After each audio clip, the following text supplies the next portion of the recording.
super producer. Hey, it's time for our final thoughts. Courtney Black back with the facts. You got some final thoughts? I do. This has been a great show. It's given me a lot of Broadcasting pride from in the my First last National day. Bank Tower. This is KLEKLP Jonesboro, the voice of Arkansas Minority Advocacy Council. Good Wednesday morning, Jonesboro. This is meteorologist Tim Root with your KLEK 102.5 forecast. A blend of sun and clouds, a few showers and thunderstorms today, the high near 90. Mostly cloudy tonight in the low 70s, spotty showers and thunderstorms. A better chance of showers and thunderstorms Thursday night into Friday, a 50-60% coverage. Mostly cloudy Thursday and Friday, highs in the mid to upper 80s. Your life, your music, we're KLEK 102.5 FM. From Feature Story News in London, I'm Catherine Drew. British Prime Minister Theresa May says the two suspects who have been named as being behind the chemical weapons poisoning of a former Russian spy and his daughter in Salisbury are members of Russia's military intelligence unit, the GRU. Typhoon Jebi has left a trail of destruction across a large part of western Japan and closed a major regional airport. And the White House is dismissing a new book on the Trump presidency by celebrated Washington Post reporter Bob Woodward as fabricated. It's 9:01. Community Conversations is brought to you by Arkansas Early Learning, offering no-cost childcare in Jonesboro and Northeast Arkansas. Applications at arearlylearning.org. Arkansas Early Learning is a nonprofit organization. KLEK LP Jonesboro, the voice of Arkansas Minority Advocacy Council. It's now time for Community Conversations, a program focusing on the people working to make the Jonesboro community a better place, while offering viewpoints from all sides of the issues. The views expressed in this program are those of the participants and do not necessarily reflect the views of KLEK 102.5 FM, the voice of Arkansas Minority Advocacy Council, or our underwriters or sponsors. KLEK 102.5 FM, good morning to you on your Wednesday. It's September 5th, 2018. This is Community Conversations. Kato Wonder is somewhat in the studio with you. Got this short on the square, so Quabila, you can finish off the intro. All right, so you're here with Quabila Jones, looking at Ezekiel, and our very special guest today. It's the first Wednesday of the month. It is Chief Rick Elliott from Jonesboro Police Department. Good morning. And good morning, everybody. And right. I think I'm back now. I can hear you. All right, so we're going to talk about several things today. So what's on the top of the list? Well, one of the things that I asked Chief Elliott about was about the security at the events that they do. I think it'd be something different, a different avenue, as opposed to some things that we usually talk about. Right, we discussed that actually at the ball game the other day, and you're talking about security at different venues around town. A lot of folks don't realize, the amount of resources that are involved in keeping the community safe, such as working the football game at ASU. Okay. When you have an event like that, our officers start very early in the morning out there securing the facility, working along with Arkansas State University police officers. But on an event like that, we'll have anywhere from 30 to 35 of JPD officers working that event, along with ASU officers, deputies from the Sheriff's Office, and the Arkansas State Police. So there is a large law enforcement presence at any football event. So it does take a lot of law enforcement resources to provide security for these events, and that's everything from controlling traffic coming in and out of the stadium, and just the presence around the facilities and just keeping everyone safe. Now, before any of these big events, do you all have a meeting of sorts to discuss logistics? We do. I actually have a liaison that handles everything with ASU security. Okay. Officer David McDonald, he is my PD liaison with ASU, and any security that's needed out there for any event, basketball, concerts, football, whatever, they contact Officer McDonald, and then he coordinates security for our people and the Sheriff's Office deputies to work those events. Okay. So, but they have, obviously they have pre-meetings for any event, and then they also have post meetings after the event that night to see what went wrong and any problems, and to try to make the event go a little bit smoother the next go around. So, and how does JPD coordinate with the other agencies? Because I went to the game, and you mentioned earlier that I saw you at the game. When I first pulled in, the first officers I encountered were state police. When you first turned in, they were directing traffic, and then I believe I also saw a couple sheriff deputies out there as well. So how do the different agencies coordinate the security? Well, ASU has a mobile command post set up. So all the officers, we go to a common channel or two common channels that we can all talk on. So with our radio network, we can go to a certain channels, and I can talk to the troopers or any other law enforcement agency that may be present on scene. So it is a coordinated effort, and usually the officers working traffic will be on one channel, officers working on the inside will be working another channel, and it's all coordinated through a dispatcher, an ASU dispatcher that's working in the mobile command that's out there on site. All right, so with the amount of officers that are present at the game, does that take away from the officers that are present within the city? No, we still have a full complement of officers working the shift because life in the city goes on. Yes. You're bringing all these people at ASU. Sometimes it could be up to 30,000 people, and a lot of folks from out of town. It's a lot of traffic, so we still have to deal with what's going on in the city. So we still run a full shift. Generally, these officers that are working football, they're in the off duty. They're on their days off, and just working for extra pay that is being paid by the university. That's wonderful. And do you have the K9 present to do sweeps and We do. just really monitor? We have a explosive detection dog that works the facility starting early that morning and is present throughout the course of the event. And what are some of the other types of events that JPD provides security for?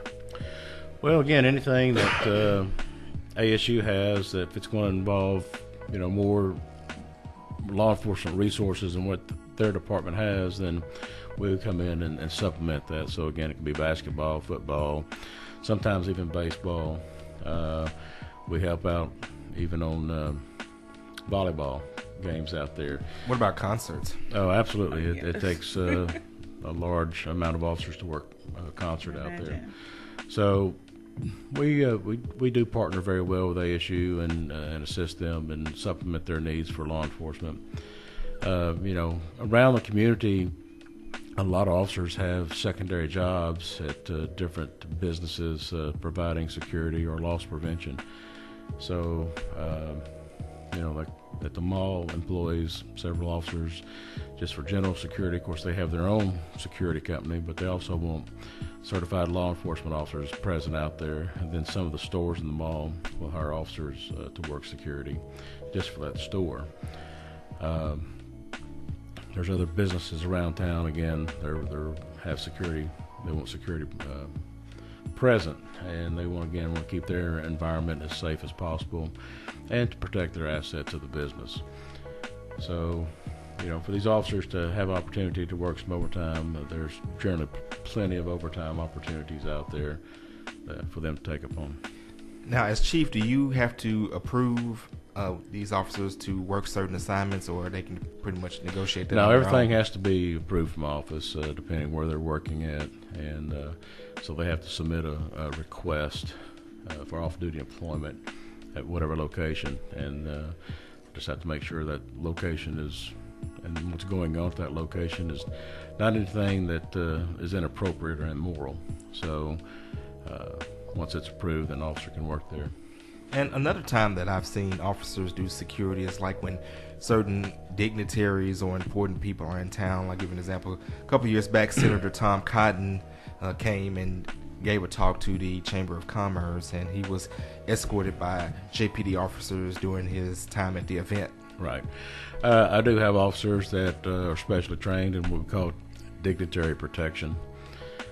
So we have congressmen or things, or political people that come in for different events. then we'll bring those officers in and escort them around, provide protection. A lot of times they have their own security detail with them, but we just supplement what they're doing.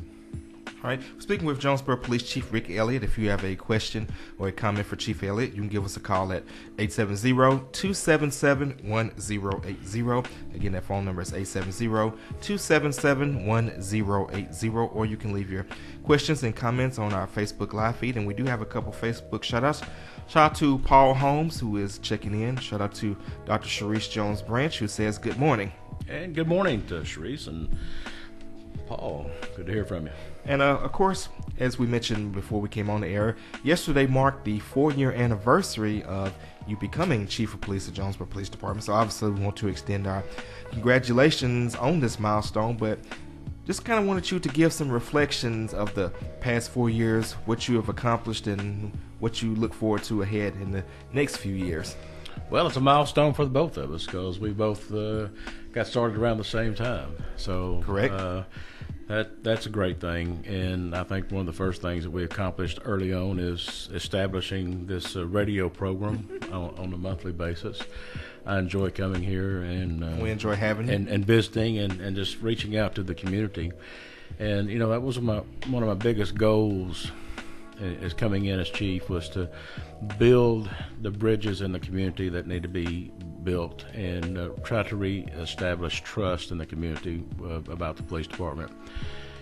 At that time when I took over, there was a lot of distrust in law enforcement going on across the country. We had the event in Ferguson that was taking place, and just different events nationwide that people started second guessing law enforcement and some things. And so we know in law enforcement sometimes you get a bad apple, you get somebody that's not professional or doesn't do things right, and as an administrator you don't want that kind of person working for you. And I think over in my time in office, we've had a couple bad apples come up and I've gotten rid of them. Okay. But again, I think the most important thing is just doing community events, getting out in the community, staying involved in the community. Our Citizen Police Academy program has been a huge success. In the 4 years, we have graduated over 200 people through this program. And we have just started our 8th session 2 weeks ago. So our fall session of CPA is ongoing right now. Again, we'll do another session on that in the springtime. We run this program twice a year. But the program's been a huge success.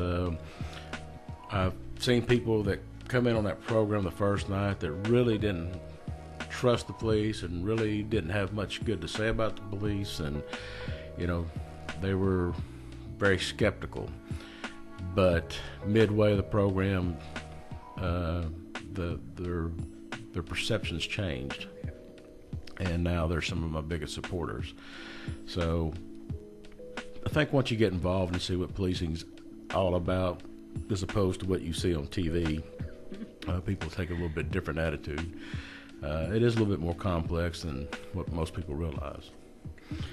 So we've made some headways in the community. Hopefully we have a little bit better connection with the community, and we've broke down some of the bridges of distrust. We want to, of course, build the bridges of trust and continue to promote, a good community and working together. And like I said, it's an ongoing process. You'll never have 100% everybody that just loves the police department, but on the other hand, it's better than it was 4 years ago. So we'll take it one community at a time, one section at a time, and we just want to be out there and let everybody know that we are here to serve you day in and day out, and we're here to protect you. And it's it works better if we work with each other. And so, as I always said, it's always better when we talk to each other instead of at each other, and by doing so, we have a better community. I just want to say, there will always be those who, especially those people that have lived in the city for basically all their life, they know a lot more of some of the inner work. They know more of the police officers on a personal basis. And there'll always be those that just don't like certain ones because of past run-ins. Well, I just say to them, if you have had an issue with someone, let the chief know so that you can be on the watch, for this person's behavior, attitudes, follow up on their reports, or just any other discrepancies that may come up so that you can handle it accordingly. Well, sure. I mean, like I said, if you have a complaint, we have a complaint department, another department called Professional Standards Division, and Captain Smith runs that. And if you have a wish to make a formal complaint against the officer, you're welcome to do so. And we certainly look into it. And if it's a valid complaint, then we will deal with it. I won't put up with improper conduct. Now, if you're just complaining because an officer arrested you for something, and then you need to go to court, and the court will decide whether you're guilty or not guilty. But if the officer did something morally wrong or inappropriate, then certainly you're welcome to file a complaint, and we will look into it and certainly deal with it. People don't realize that on an average year, we will have well over 100,000 contacts with the public. Just answering calls, working accidents, taking complaints, just general interaction with the public. We interact with the public anywhere well over 100,000 times a year. Okay, so you take that, and we end up last year with 56 complaints on officers, and only 25 of those were substantiated. So 25 substantiated complaints out of 100 and something thousand contacts with the public.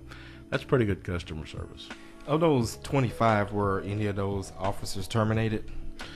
They were, and not all those were actually necessarily generated from outside the public. When we have professional standards complaints, whatever, some could be in-house. If I have internal affairs investigation of some sort, then that counts as a complaint also. So that can be a situation where an officer will see another officer doing something wrong and turn that officer in. Well, if that's the case, that will happen, and then it'll be dealt with. But if we internally see an officer doing something inappropriate, then we open up our own investigation in-house, and that's generally where our terminations come from. Generally, the contact or the complaints from the public very seldom result in a termination, because for the most part we don't get that kind of complaint of misconduct. That big of a complaint against the general public. That would be for termination. Not saying it won't happen or never happen, but for the most part, when we terminate somebody, it's for something that's pretty much they've done policy violations. But again, we have a big, thick policy book, and it's basically a code of conduct and how to do business off duty and on duty, and they're expected to understand these rules and regulations, and if they don't abide by it, then there's action to be taken against them. And I'm going to go into the Facebook shouts, but I have a question right after that. Shout out to Sandra L. Combs. Appreciate you for checking in on our live feed. We are speaking with Jonesboro Police Chief Rick Elliott. Of course, if you have a question for Chief Elliott, you can give us a call at 870-277-1080, or you can leave your comments on our live feed. Now, you mentioned the code of conduct and how the officers are to conduct themselves on and off duty.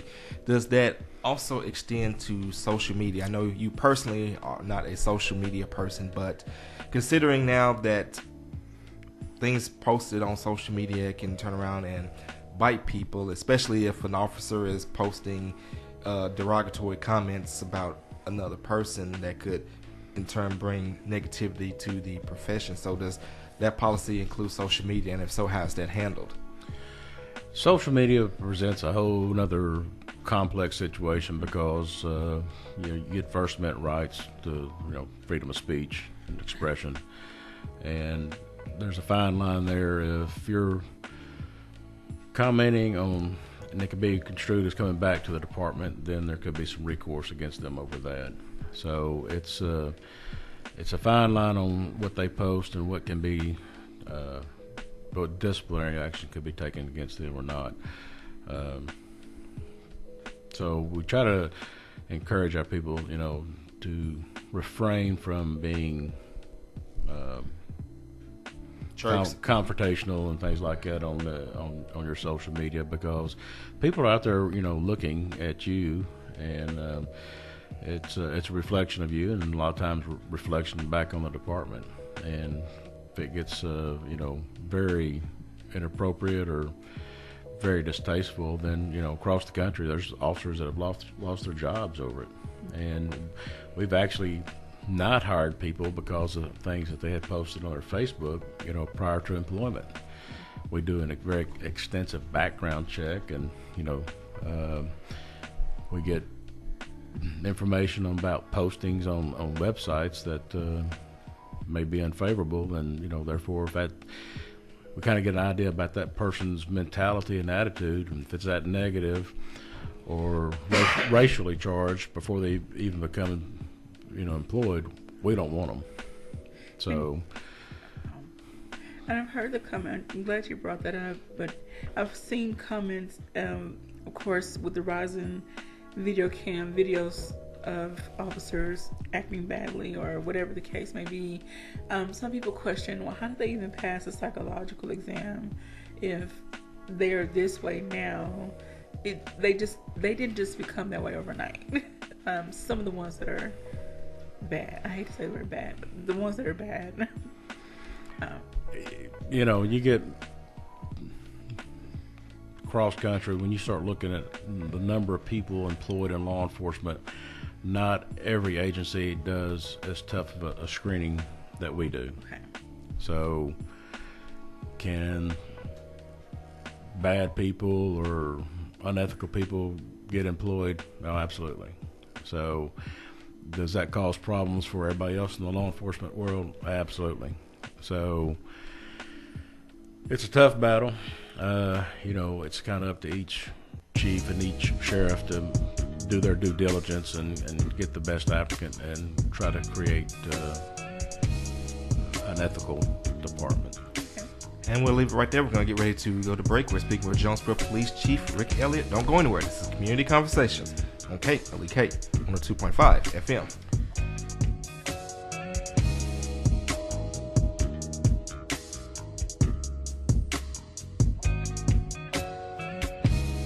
You're listening to Community Conversations on KLEK 102.5 FM. We'll be right back.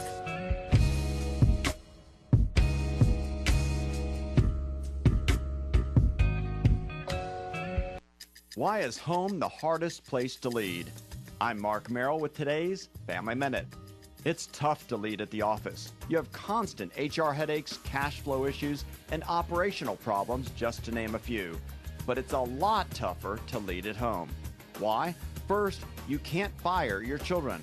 You're a parent forever, no matter what your children say or do.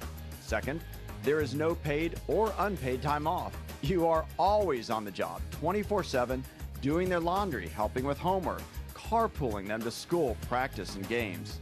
Third, there are no salaries, bonuses, or raises. As a parent, you are more like a constant ATM.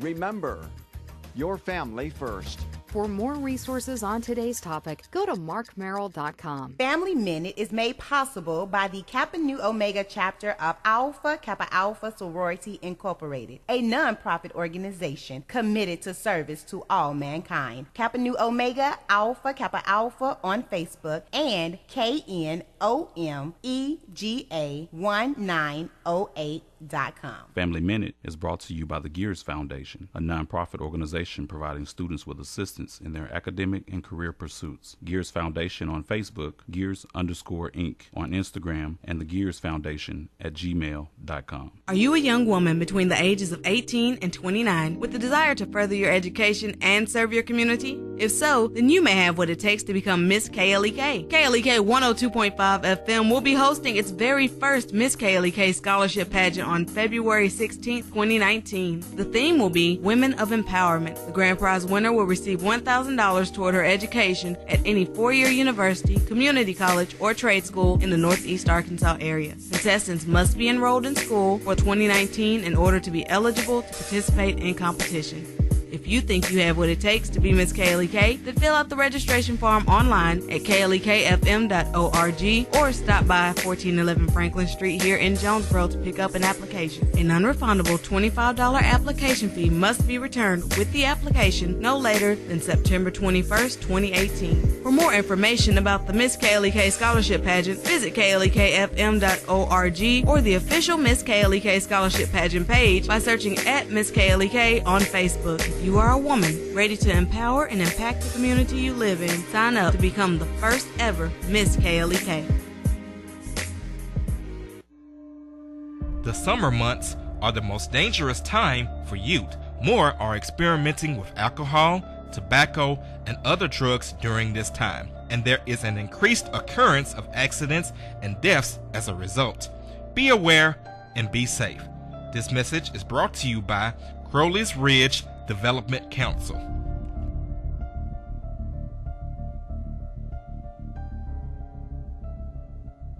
The Jonesboro Alumni Chapter of Delta Sigma Theta Sorority Incorporated was established on June 28, 1997 by 13 dynamic women who accepted the challenge and honor of chartering the Jonesboro Alumni Chapter. Today, the chapter continues to impact the Jonesboro community by sponsoring programs such as the Sonia D. Williams Scholarship Breakfast, Back to School Bash, Disaster Preparedness, Delta Academy, Empower African Girls, and Autism Awareness. Our focus correlates with the national theme, uncompromising commitment to communities, service, leadership, empowerment. Our chapter supports Delta's 5-point programmatic thrusts: economic development, educational development, international awareness and involvement, physical and mental health, and political awareness and involvement. More information about the Jonesboro Alumni Chapter of Delta Sigma Theta Sorority Incorporated is available at www.jonesboroalumnidst.org or via email jonesboroalumni@live.com. Check out Melvin Williams of the Williams Brothers every Sunday morning from 5 to 7 a.m. here on KLEK for the Melvin Williams Down Home Gospel Radio Show, playing the very best in quartet and inspirational gospel music that you'll love, as well as feature interviews with all of your favorite gospel artists. It's Melvin Williams Down Home Gospel Radio Show, Sundays from 5 to 7 a.m. on KLEK 102.5 FM. And now back to Community Conversations on KLEK 102.5 FM.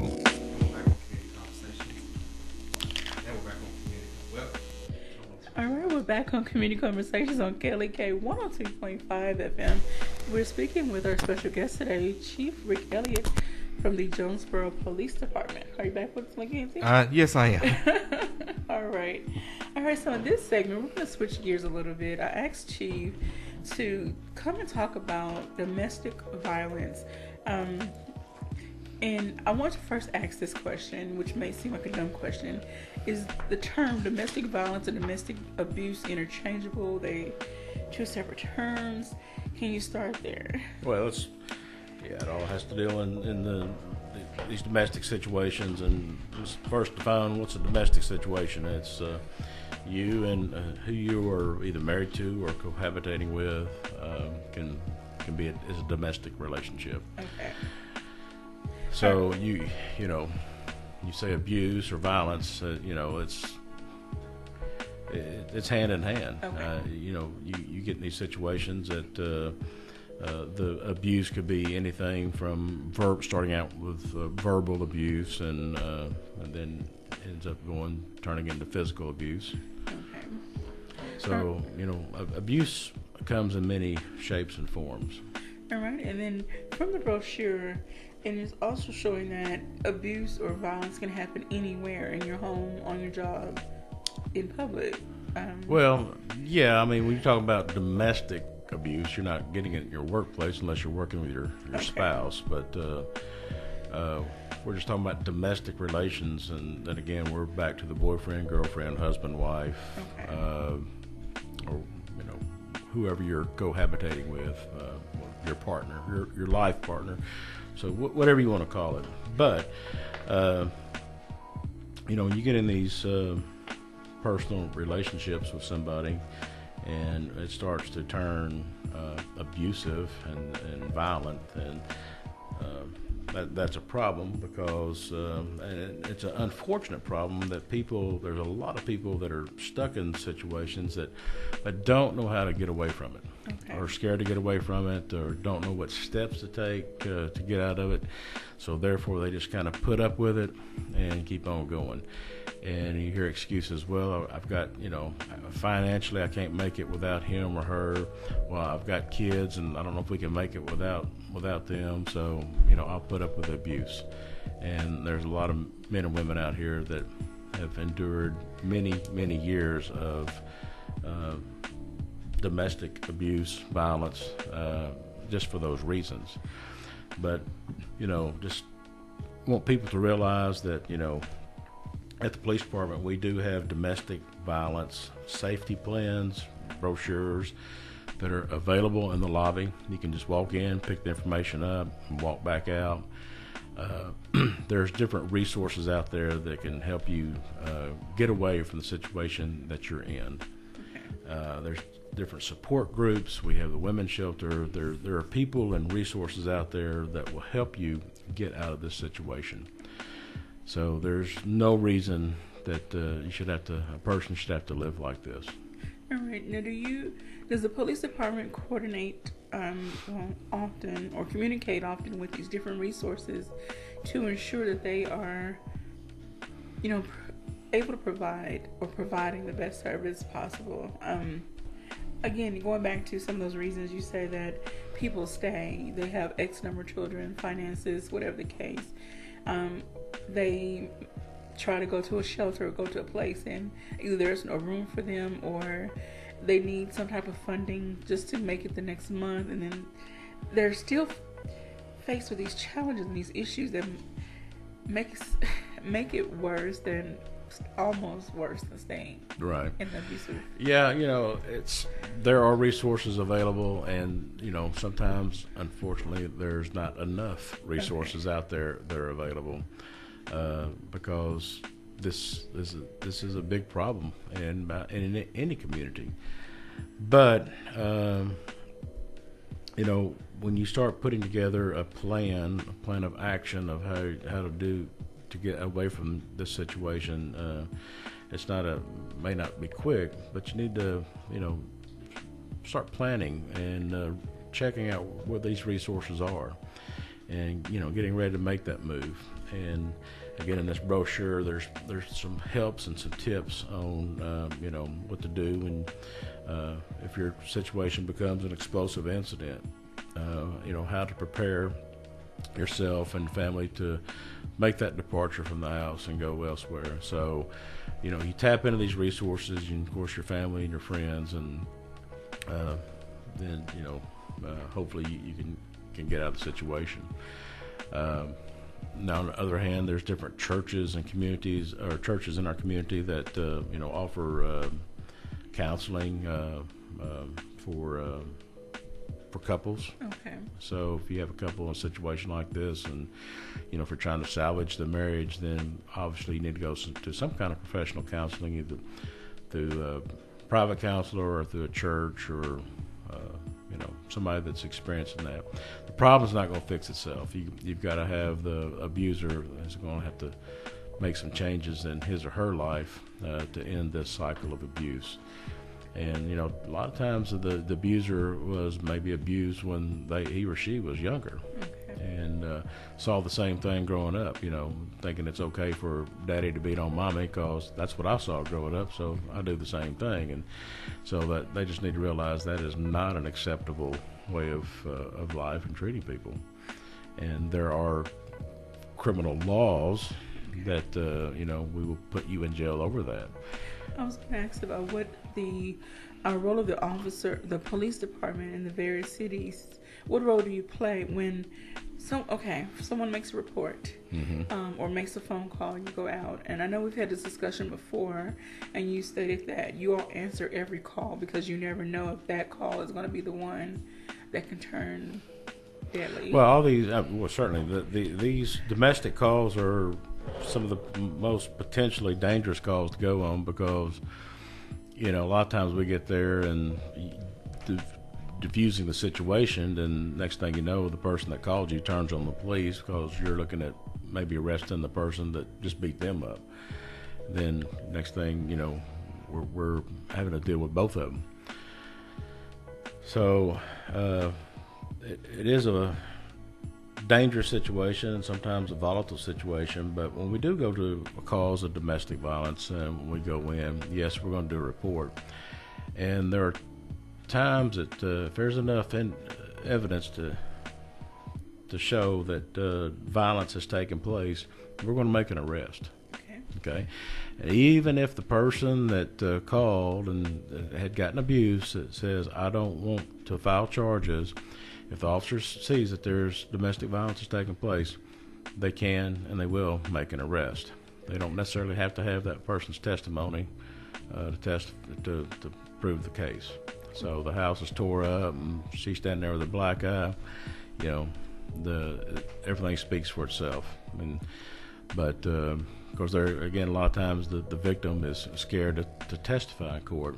So the judge will listen to what the officers observed on the scene as far as the victim and injuries and the condition. If the house has been trashed because of they had a fight and they got to breaking everything. So all that's documented, and now that these officers have body cams, they can further document that through pictures and video. And another element to the danger that the officer faces is the officer could be attacked. And think back to my hometown of Helena, Arkansas. It's been like 20 years ago, but an officer was killed on his way to responding to a domestic situation. When he arrived at the house, the attacker shot him and killed him. You're correct. Again, when you look at homicides across the country, you're more apt to be killed by somebody that you know than a total stranger. Okay. So a lot of homicides or death cases are either domestic related or drug related. Oh. So, just to be killed by some random stranger, the statistics it's very low that something like that happened. But to be killed by somebody that there's a greater probability. So it could be through a domestic situation or, people get to drinking and doing drugs and things like that, and next thing you know, guns and knives get to going and somebody gets shot, stabbed, or whatever. And but it's somebody that you know. I want to ask this question. We see this, a lot of Lifetime movies are made off of real life stories, and then with these true crime type shows that are out, when a person is in a domestic situation like this and they feel like their only way out is to kill their abuser, is that person arrested, and what is the process they go through? Like, what investigation, what happens? Well, it's treated like any death investigation, but certainly the prosecutor is going to evaluate that. The police are going to do what the police have to do to investigate the case, turn the information to the prosecutor. If it warrants charges being filed, then so that's the way it'll play out. A jury may find the person not guilty after it goes through the due process, but the police cannot just make a decision to not charge somebody because they've endured a past history or whatever. That's not our job. Our job is to collect the information, do the investigation, turn it over to the prosecuting attorney's office, and they have the ultimate say in whether or not that case is going forward with prosecution or not. No. So it's not the police department. So will you all submit documentation? Just say if this is a repeated case. Sure. Would they request information from the police department? Yeah, that's just part of any investigation. Okay. You look at past history of the abuser and things like that. And, if there's been arrested before, then there could be some enhancements. Okay. And I do want to point out that this includes teenagers as well.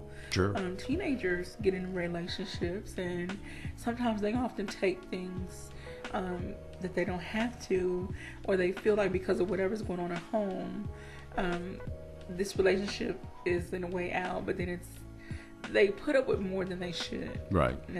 So teenagers have rights as well when it comes to domestic situations. Absolutely.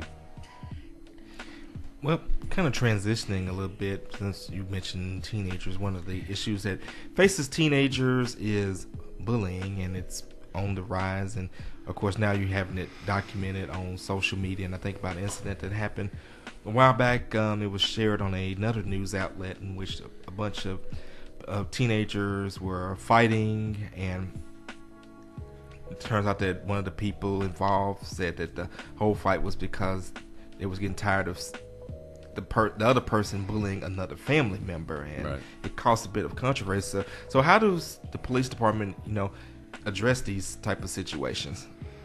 Well, unfortunately, people are bullying each other, I think, more nowadays than they have in the past. You can sit at home on the computer or on your smartphone and talk trash about anybody you want to talk trash about, and there's no recourse. So that kind of starts it. But name calling and things like that, I think it's worse now than it ever has been, and these situations sometimes turn volatile, and I think it's only going to get worse until people start stressing to their kids that this is, you need to treat everybody with respect. And I think our hearts and our attitudes and the way we live and our morals have changed, and it's not changed not for the good, but I think we need to get back to some basics in life, and learn to treat each other with respect and dignity. And of course, this is All Gospel Wednesday, and so since this is All Gospel Wednesday, Chief, one thing that you have said in public forums before, something that you feel very strongly about, is that if there was a return to the Bible being taught in schools and Christian values in the home, that this would have a great reduction on crime and criminal activity. Well, absolutely. I mean, I've said before, do I have a solution for this? Oh, absolutely. It's real simple. Pick up the Bible, read it, study it, and live by it, and we wouldn't have a lot of these problems. The criminal code book that we have to live by in society, a lot of it's just based on things out of the Bible. You shouldn't kill, thou shalt not kill. It just, even stealing and adultery, these things, it came from the Bible. Now we have, man's law about it. We have God's law, and we have man's law. And we have basic rules for people to cohabitate in society without conflict, and that is it. Well, another way you can look at it, Jesus said, love God first and then love your neighbor as yourself. So if you love your neighbor as yourself, you're going to be much less likely to do wrong by your neighbor. You're absolutely right. And again, I think that's a thing that every community in the country is facing, that, people have gotten away from going to church and being involved in churches. And, I keep hoping for the day that here in Jonesboro that we can have a big community revival and get churches back working together. I've seen too many conflicts of churches even arguing with each other over certain things, and that is not productive.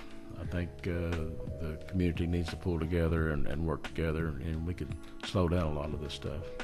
Right. Well, transitioning to community coming together, there's quite a few events that you all host, and there are ways to get out and meet the police and meet others in your neighborhood and community. So is there anything in particular? I know the DARE program is involved in something. I believe they got a 5K and a color run, I believe. They do. They got events coming up for the kids, and as a fundraiser to help support the DARE program, they try to fundraise to support what they do throughout the year. And They provide T-shirts to all the kids and all the classes that they teach, and that's about a $10,000 expense to buy T-shirts for that school year for all those kids.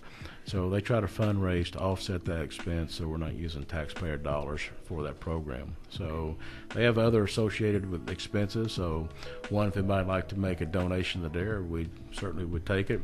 But two, if these events that are coming up, get out and help participate in the program. And if someone would like to make a donation to DARE, how could they get that donation to them? They can just make a check out to DARE and send it to the Jonesboro Police Department, and we'll get it put into their account for these expenses.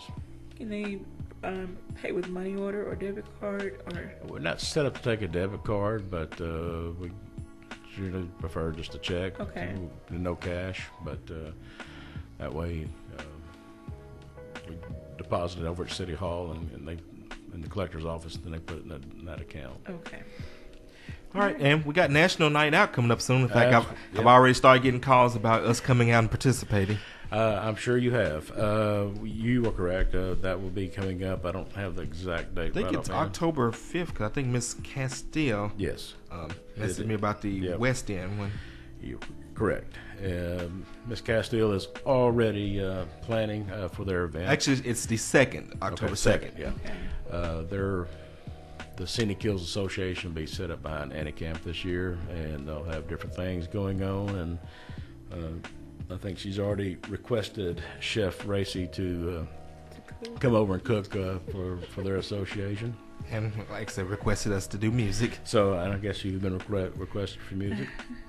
That's again a great event for our community. Is the National Night Out, and again we have several locations throughout the city that we'll publicize more before that event and get that information out on where to and how to participate in this event.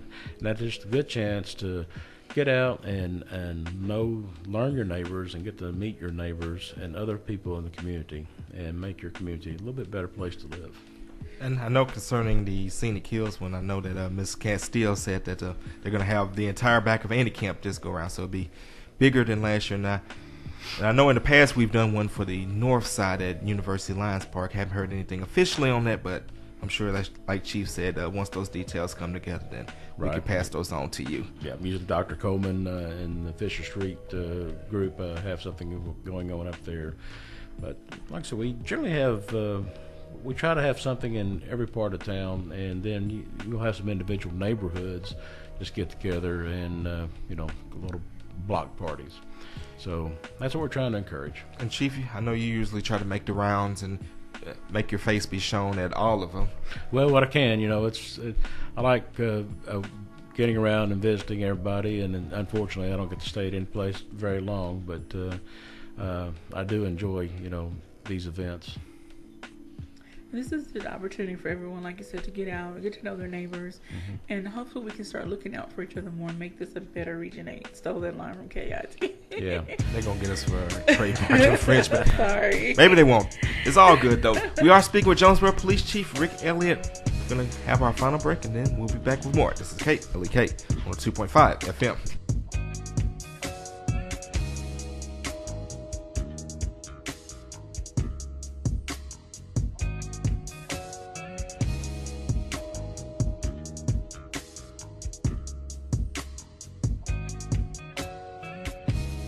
You're listening to Community Conversations on KLEK 102.5 FM. We'll be right back.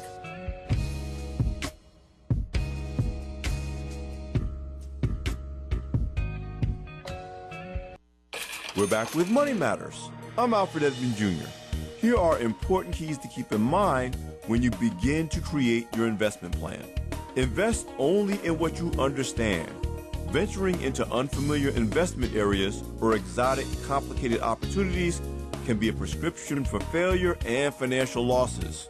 Start simple by creating cash reserves for tomorrow's needs, and then perhaps index and bond funds, for example.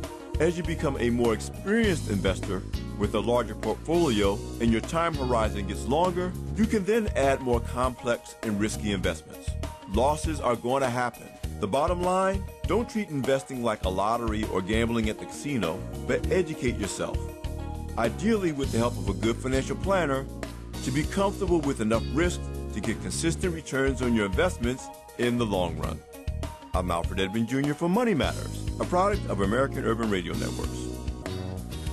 Money Matters is made possible by the Jonesboro Alumni Chapter of Delta Sigma Theta Sorority Incorporated, a nonprofit organization dedicated to uncompromising commitment to communities, service, leadership, empowerment. www.jonesboroalumnidst.org. Money Matters is brought to you by the Gears Foundation, a nonprofit organization providing students with assistance in their academic and career pursuits. Gears Foundation on Facebook, Gears_Inc. on Instagram, and the Gears Foundation at gmail.com. Money Matters is brought to you by Bancorp South, offering checking, savings, loans, credit cards, and wealth management. 5 locations in Jonesboro to serve you. www.bancorpsouth.com or 870-972-9800.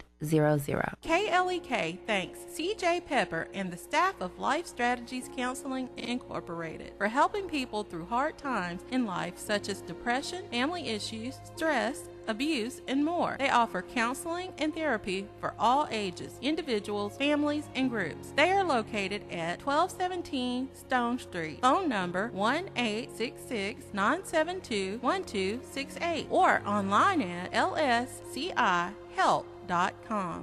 Stark's Auto Plaza at 2829 Red Wolf Boulevard is a proud KLEK supporter, offering luxury pre-owned vehicles sold wholesale to the public. At Stark's, we never say no. 870-203-9980. Details at starksautoplaza.com. The Mu Omicron Lambda chapter of Alpha Phi Alpha Fraternity Incorporated was established on January 1st, 1977, originally serving Blytheville, Arkansas, and now serving Jonesboro, Blytheville, Osceola, Marion, and West Memphis, Arkansas. Today, the chapter continues to make an impact by focusing on Alpha's national community outreach initiatives such as My Brother's Keeper, A Voteless People is a Hopeless People, Go to High School, Go to College, Project Alpha, Boy Scouts, and the March of Dimes. The Mu Omicron Lambda chapter of Alpha Phi Alpha Fraternity Incorporated is committed to Alpha's mission of developing leaders, promoting brotherhood and academic excellence, while providing service and advocacy to the community. More information about the Mu Omicron Lambda chapter of Alpha Phi Alpha Fraternity Incorporated is available at MOL Alphas on Facebook or via email at molalphas@gmail.com. The McDaniel Law Firm, 400 South Main Street in Jonesboro, is a firm believer in justice and equality for the minority community. The McDaniel Law Firm has fought for our rights for over 44 years.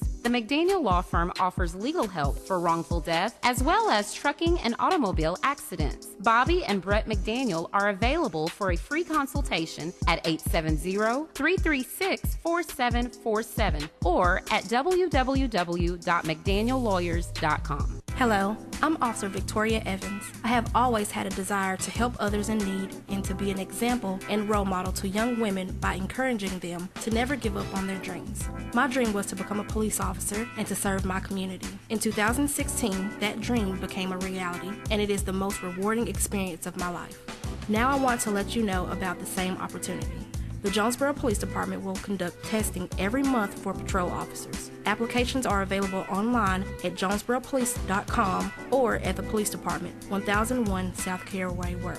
The Jonesboro Police Department offers a competitive salary, health, and retirement benefits, top-of-the-line training, and most importantly, the chance to make a difference in the Jonesboro community. Join me in making Jonesboro a better place. The Jonesboro Police Department is an equal opportunity employer, and women and minorities are especially encouraged to apply. More information is available at 870-935-5657. And now back to Community Conversations on KLEK 102.5 FM. All right, welcome back to Community Conversations on KLEK 102.5 FM. We have been speaking with our very own Chief of Police, Chief Rick Elliott from the Jonesboro Police Department. So we've had a kind of potpourri conversation today, but it's been kind of going just freewheeling and dealing. But everything is vital information, just to give you some insight into how the Jonesboro Police Department works and what role they play within the community with the various issues that the residents face. So in this last segment, are there some bits of information that you would like to share that we didn't get to touch on so far? Well, I mean, we could probably go on for hours on end on different things going on in the community or police department, whatever. But you know, of course, we get together and we try to figure out, what's a topic for the week. But I just like to say, if anybody out there has a topic that they'd like to bring up for the next show, to tune in or call into your Facebook, the station, whatever, and and post it, and we're glad to bring it up.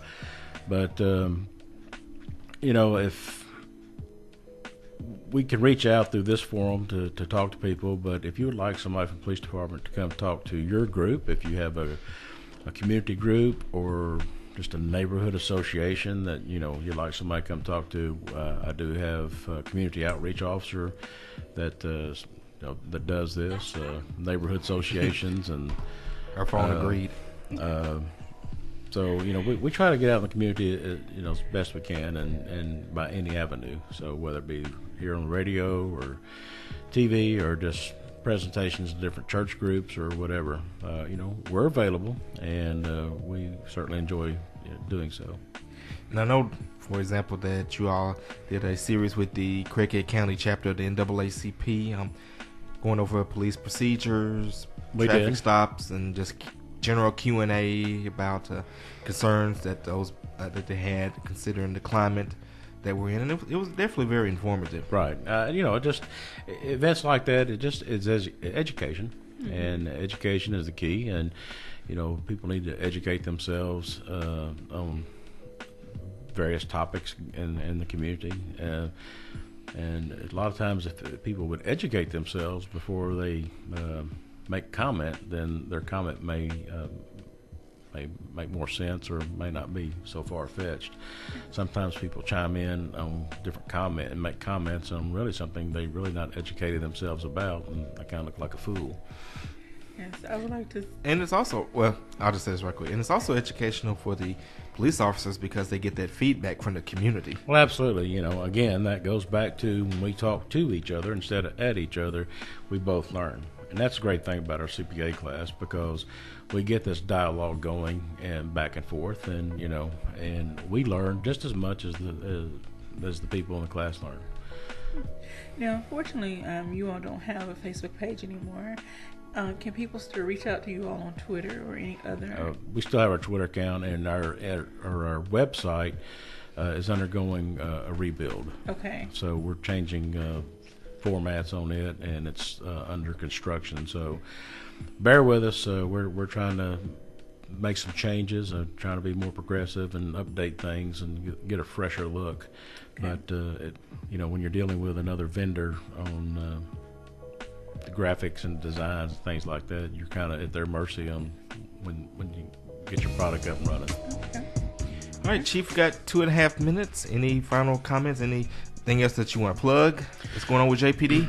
Well, not so much JPD, but again, we are coming up on the fall time of year, and we are back to school time of year, and traffic in the mornings has been kind of congested the past few weeks, but it's gotten a little bit better. But just like to say, hey, leave a little bit early. Don't get in a hurry going to school or to work this morning. We don't want any children to get run over. We don't need you to run over each other. Just be a little bit more time, or take a little bit more time. Be considerate of each other's, and work with traffic on the flow to make your day start out a little bit better. Because nothing worse than starting the day out with an accident. And stop texting. Put your phone down in the school zone. That's a law now. It is a law now, and we certainly will write tickets for that. And those tickets aren't cheap. No, they're not cheap, and a lot of tickets have gone up here recently. Oh, wow. So, just like our seatbelt tickets, it's over $100 now. So wear your seatbelts. It's no longer. I remember when it's the 25. It was 25 to 50. Now it's over $100. Oh my goodness. So, Okay. Just buckle up.